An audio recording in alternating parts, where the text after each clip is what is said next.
Hello everyone, I welcome you all to this channel of Infotech and Research. My name is Tushar Sharma and let's start today's video. So as you all know, we were doing the engineering chemistry, that is the unit 1 of engineering chemistry molecular orbital theory, जिसका हमने part 1 and part 2 complete कर चुके हैं हम। अगर आपको पहले वो देखना चाहिए, ये पार्ट 3 देखने से पहले आज हम पार्ट 3 करने वाले हैं और पार्ट 1 पार्ट 2 आपको प्लेलिस्ट सेक्शन में मिल जाएगा इंजीनियरिंग केमिस्ट्री के नेम से। आप सबसे पहले वो कवर कीजिए। काफ़ी शॉर्ट वीडियोज़ हैं, शॉर्ट एंड क्रिस्प हैं, क्योंकि मैं पहले ही बता चुका हूँ that these videos will be of exam oriented, so आपको प्रॉब्लम नहीं आएगी। इस वीडियो में हम पार्ट 3 कवर करेंगे। अब सबसे पहले आपको इससे पहले पार्ट 1 पार्ट 2 देख लेने हैं और अब हम देखते हैं कि इस वीडियो में हम क्या टॉपिक डिस्कस कर रहे होंगे जो कि हम पार्ट 3 में करने वाले हैं। सो नंबर 1 टॉपिक जो हम पार्ट 3 में करेंगे that will be the liquid crystal. ये काफ़ी इंपॉर्टेंट टॉपिक है आपका यूनिट 1 के हिसाब से, मोलिकुलर ऑर्बिटल थ्योरी के हिसाब से, तो आपको ये अच्छे से करना है। इसके बाद जो सेकंड टॉपिक हमारे पास आता है वो होता है बैंड थ्योरी ऑफ सॉलिड्स। ये देखो टॉपिक्स जो आज हम कवर करने वाले हैं, इसमें सबसे पहले आएगा liquid crystal and then we will go further with the band theory of solid. आपको अच्छे से फोकस करके रखना है वीडियो में, तभी आपको समझ में आएगा। और पार्ट 1 पार्ट 2 आप देख लेना, उसमें पार्ट 1 में मैंने बेसिक टर्मिनोलॉजीज कराई हैं, पार्ट 2 में मॉलिक्यूलर ऑर्बिटल डायग्राम। काफ़ी इंपॉर्टेंट है, अच्छे से पढ़िएगा। ओके, स्टार्ट करते हैं। सबसे पहला टॉपिक हमारा that is liquid crystal. So start करते हैं liquid crystal. So basically liquid crystal होता क्या, डेफिनेशन पढ़ते हैं। Liquid crystal are the substances that exhibit a phase of matter that has properties between those of a conventional liquid and liquid crystal. तो मतलब basically ये state होती है between the conventional liquid and solid crystal, sorry वो solid होगा, and solid crystal. Simple definition में बोल सकते हो, it is a state between conventional liquid and solid crystal. सबसे आसान भाषा में यहाँ पर ये मैंने बुकिश डेफिनेशन लिखी है ताकि आपको समझ में आए। बाकी आप शॉर्ट में ये लिख सकते हो, state between solid and isotropic liquid. Easy. Okay, further देखते हैं हम। और आपको ये जो डेफिनेशन है ये एज इट इज़ लर्न कर लेनी है, बिकॉज आपको यही लिखनी पड़ेगी अगर एग्जाम में क्वेश्चन आएगा। तो इतनी शॉर्ट में काम चलेगा नहीं, आप रिमेंबर कर सकते हैं इतनी शॉर्ट उससे। एग्जाम्पल देखते हैं हम लिक्विड क्रिस्टल का। सो लिक्विड क्रिस्टल का जो एग्जाम्पल है, सबसे जो मतलब इम्पोर्टेंट एग्जाम्पल है that is cholesterol benzoate. Yes, ये सबसे इम्पोर्टेंट एग्जाम्पल है। आपको लिक्विड क्रिस्टल में यही याद करके रखना है एग्जाम्पल के रूप में, that cholesterol benzoate is the example of liquid crystal, याद कर लेना है। अब हम क्लासिफिकेशन देखते हैं। क्लासिफिकेशन का सिंपल मतलब होता है जो हम भाग करते हैं, मतलब डिवाइड करते हैं। So classification of liquid crystal देखते हैं। इसमें 2 तरह के होते हैं, number 1 thermotropic liquid crystal and number 2 lyotropic liquid crystal. ये भी फर्दर डिवाइड होते हैं, हम देखते हैं, पर आपको सबसे पहले ये 2 याद रखने हैं। That is number 1 is thermotropic, number 2 is lyotropic. अब बात करते हैं हम थर्मोट्रोपिक की। थर्मोट्रोपिक में कितने पार्ट होते हैं? 3 पार्ट होते हैं, ठीक है। Number 1 is pneumatic, okay, number 2 is smectic, ये सारे फेस होते हैं, एंड नंबर 3 इज कोलेस्ट्रिक। ओके, ये हमारा थर्मोट्रोपिक का जो पार्ट है वो डिवाइड हो गया है। अब हम नेक्स्ट देखते हैं, डेट इज़ द लियोट्रोपिक। आपको ये एज इट इज़ याद कर लेना है, बिकॉज एग्जाम में आएगा, आपको पूरा 10 मार्क्स में ये सब लिख देना है। ये जो हम कोलेस्ट्रिक जो होता है हमारा फेस, उसको हम कायरल निमेटिक भी बोलते हैं, ठीक है। और आपको ये भी बता दूं, निमेटिक में जो है फ्लूइडिटी ज़्यादा होती है, स्मेक्टिक में कम होती है। ओके, अब हम डिफरेंस देखते हैं pneumatic and smectic liquid crystal का। सबसे पहले निमेटिक ओरिएंटेड होते हैं, पैरेलल होते हैं बिना किसी पीरियोडिसिटी के। सिमेक्टिक ओरिएंटेड होते हैं, पैरेलल होते हैं with periodicity. Without and with का डिफरेंस है, देख लेना। मैंने बताया था निमेक्टिक में फ्लूइडिटी ज़्यादा होती है, सिमेक्टिक में कम होती है। Found at high temperature, nematic found at high temperature and these are found at lower temperature, ठीक है।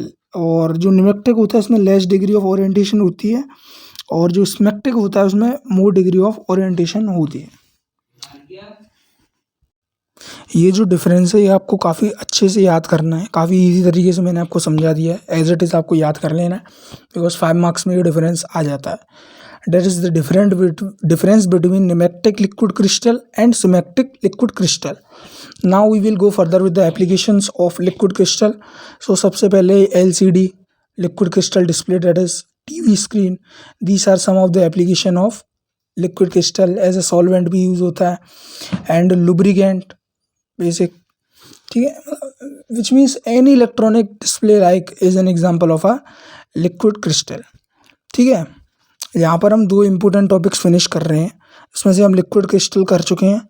अब नेक्स्ट जो है हम जाते हैं बैंड थ्योरी ऑफ सॉलिड पे। ये देखो, ये मैंने लिख दिया है band theory and liquid crystal, काफ़ी इंपॉर्टेंट टॉपिक्स हैं। ठीक है, इसी तरीके से हम आगे फर्दर जाते हैं, स्टार्ट करते हैं अपना बैंड थ्योरी ऑफ सॉलिड। सबसे पहले हम देखते हैं that what is this band theory of solids. So basically जो बैंड थ्योरी ऑफ सॉलिड है किस लिए काम आती है ये देखते हैं।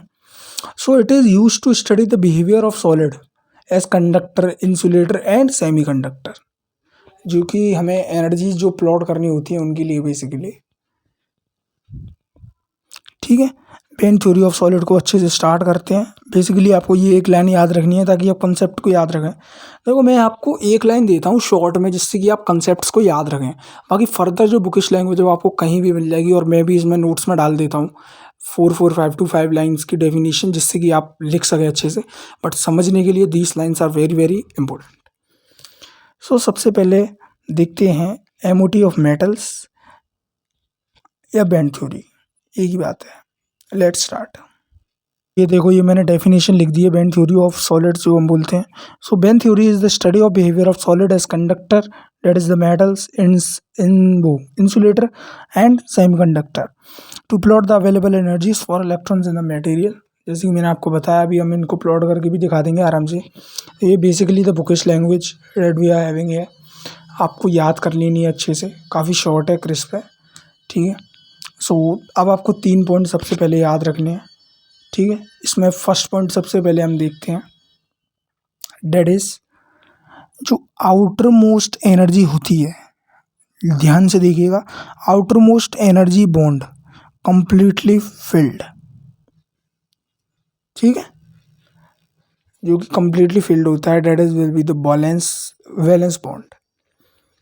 और जो आपका लोअर मोस्ट जो होता है, ये आप देख रहे हो ना, ये जो 3 पॉइंट्स हैं ये काफ़ी इंपॉर्टेंट है, काफ़ी नेसेसरी है।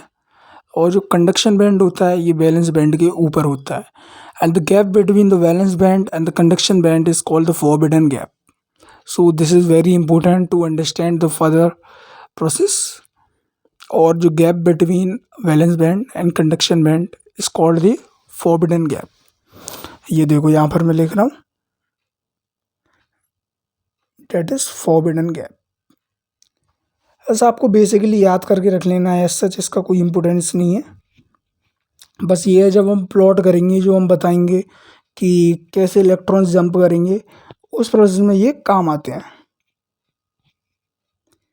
और जो फॉरबिडन गैप होता है उसमें इलेक्ट्रॉन एग्जिस्ट नहीं करते, ये काफ़ी इंपॉर्टेंट है, आपको याद रखना है। ठीक है, नेक्स्ट हम देखते हैं the classification separately, like conductor, insulator and semiconductor की हम सेपरेट देखेंगे। अब हम सेपरेटली इनको देखते हैं। First is conductor, second is insulator and third is semiconductor. अब हम इनको बॉन्ड एनर्जी के थ्रू मतलब प्लॉट करके देखेंगे। स्टार्ट करते हैं हम कंडक्टर से। तो आपको पता है कंडक्टर में जो कंडक्शन बैंड है वो बैलेंस बैंड है, वो ओवरलैप करनी चाहिए, जिससे कि इलेक्ट्रॉन ईजिली जंप करके वैलेंस बॉन्ड से कंडक्शन बैंड में जा सकें। जैसे कि मैंने आपको बताया कि जो कंडक्टर है उसमें जो है वैलेंस बैंड और कंडक्शन बैंड ओवरलैप करेंगे, तभी जो है इलेक्ट्रॉन वो जंप करके और जो है करंट का फ्लो हो पाएगा।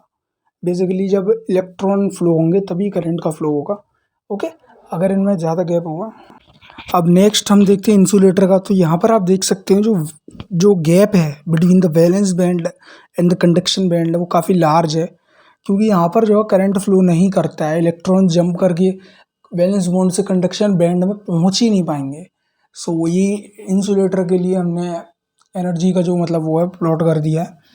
अब आते हैं सेमीकंडक्टर में क्या होता है, यहाँ पर एवरेज साइज का गैप होता है जो फॉरबिडन गैप होता है। लाइक कुछ इलेक्ट्रॉन जंप कर लेते हैं, कुछ रह जाते हैं, तो एक sufficient adequate amount of current जो है फ्लो होता है इधर।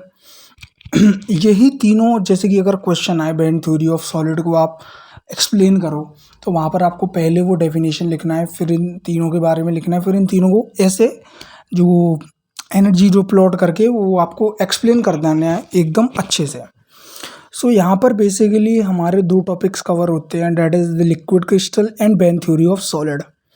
नेक्स्ट वीडियो में हम एलोट्रॉप ऑफ कार्बन कर रहे होंगे, for example the graphite fullerene, okay, buckminster fullerene, I think you have heard of it, that is C60, ठीक है। अब यहाँ पर सबसे बड़ी चीज़ मैं आपको यही बता सकता हूँ कि जो ओवरलैप कर रहे हैं नो एनर्जी गैप है, तो यहाँ पर जो वैलेंस बॉन्ड है, कंडक्शन बैंड है, तो number of electron valence band से कंडक्शन बैंड में चले जाएंगे या नहीं, तो ईजिली जो है इलेक्ट्रिसिटी कंडक्ट हो जाएगी, that is the current flow हो जाएगा।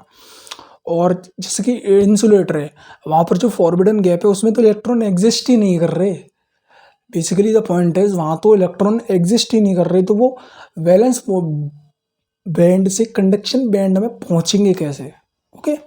सो यहाँ पर करंट इलेक्ट्रिसिटी फ्लो नहीं होती।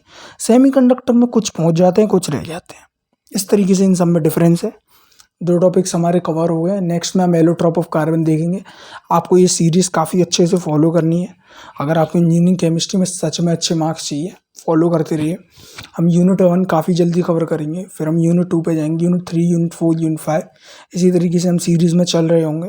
बस आपको तरीके से इस सीरीज़ को फॉलो करना है और चैनल को सपोर्ट करना है bye subscribing the channel, like the video, comment करो आपको क्या चाहिए क्या नहीं, कौन सी वीडियोस चाहिए, तभी तो हम जान पाएंगे। अब आई होप आपको ये तीनों तो समझ में आ गए होंगे, date is the conductor, insulator and semiconductor. एक और बार हम समराइज कर लेते हैं। कंडक्टर में जो कंडक्शन बैंड है, वैलेंस बैंड है, डेट आर ओवरलैपिंग, और इंसुलेटर में काफ़ी लार्ज गैप है। लार्ज एनर्जी गैप की वजह से ये इलेक्ट्रिसिटी कंडक्ट नहीं करती क्योंकि नंबर ऑफ इलेक्ट्रॉन है ही नहीं है फॉरबिडन गैप में। सेमीकंडक्टर में एक एवरेज गैप होता है। सो बेसिकली अब एग्जांपल भी देख लेते हैं इनके। कंडक्टर में आ गया आपका मेटल, इंसुलेटर में आ गया आपके वुड, प्लास्टिक, मतलब जो इलेक्ट्रिसिटी फ्लो नहीं करते, ओके। सेमीकंडक्टर में आ गया आपका जर्मेनियम, सिलिकॉन, जर्मेनियम, आपने सुने होंगे, आई थिंक सेमीकंडक्टर्स 12th में पढ़े होंगे। So basically these are the examples.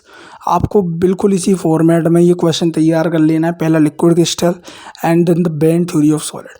अब देखो, एक किसी प्रोफेशनल टीचर में मुझ में यही अंतर है कि मैं एग्ज़ाम ओरिएंटेड कराऊंगा, टीचर आपको प्रॉपर एकदम कंसेप्ट समझाएंगे, पर मैं एग्ज़ाम के हिसाब से आपको पढ़ा रहा हूँ। जो एग्ज़ाम में आएगा, जिस तरीके से आपको एग्ज़ाम में लिखना है, जो आंसर लिखने का तरीका है, आंसर राइटिंग, वो भी मैं आपको एकदम प्रॉपर बता रहा हूँ। इसी तरीके से आपको ये कर लेना है, ठीक है। इसी के साथ हमारा ये कवर होता है। मिल रहे हैं आपसे नेक्स्ट वीडियो में। Thanks for watching this video. Please like the video, comment and share with your friends, and please don't forget to subscribe the channel. और अगर आपको EKTU यूनिवर्सिटी से रिलेटेड कोई भी डाउट है तो आप हमें कमेंट सेक्शन के थ्रू कॉन्टैक्ट कर सकते हैं। Thank you.